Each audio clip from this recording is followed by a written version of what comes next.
இப்ப அதிமுகவுல இருந்து பாஜகவுல போய் இணைக்கூடிய தலைவர்கள் வந்து நமக்கு பெரிய ஆச்சரியம் இல்ல. ஏன்னா, ஒரு சாஃப்ட் சனாதன சித்தாந்தத்தை வந்து ஏந்தி வரக்கூடிய கட்சி தான் அதிமுக அப்படிங்கிற விமர்சனம் காலங்காலமாக உண்டு.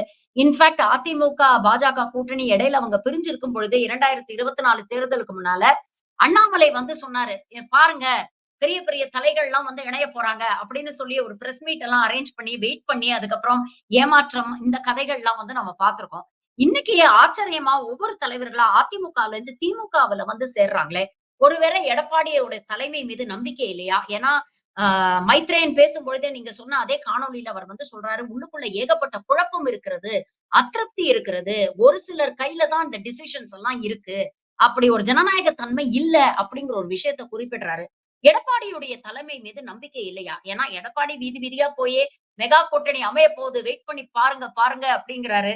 இன்னைக்கு மைத்ரேயன் கொடுத்து கேட்ட கேள்விக்கு வந்து, உட்கட்சி பூசல் எல்லாம் நீங்க கேள்வி கேட்கக் கூடாது. அப்படிங்கிற ஒரு விஷயத்த சொல்லி, இதை வந்து கடந்து போறாரு. அதுக்கான எக்ஸ்பிளனேஷன் குடுக்க மாட்டேங்கிறாரு. எப்படி இல்ல, உட்கட்சியில வந்து நிறைய குழப்பங்கள் இருக்குங்கிறது உண்மைதான்.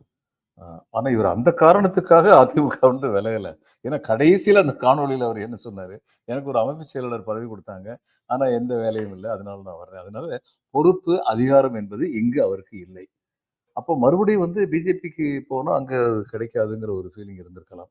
ஏன்னா பிஜேபியில வந்து முந்தி அவர் இருந்த பிஜேபி வேற, இப்ப இருக்கிற பிஜேபி வேற. அது அ அண்ணாமலை ஆகட்டும், அல்லது நயினார் ஆகட்டும், புதுசா இவர் வந்து பழம்பெரும் பிஜேபி ஆள் வந்து மறுபடியும் வந்து இங்க வர்றதுங்கிறது, அவங்க ஒருவேளை விரும்பாம இருக்கலாம். அதனால பிஜேபி பக்கம் போறதுல பிரயோஜனம் இல்லை. அங்கேயும் வந்து ஏதாவது ஒரு பதவி குடுப்பாங்க.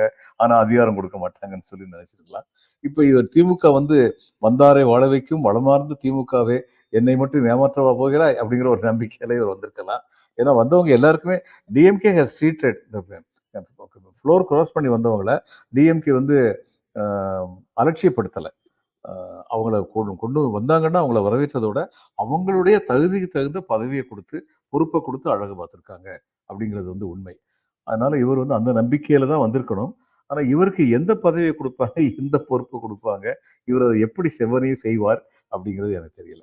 திமுகல அதாவது இட் அப்பியர்ஸ் ஹி இஸ் இந்த square peg in the round பிளாக்ன்னு சொல்லுவாங்கல்ல. அது மாரி இவர் இருக்கிற மாரி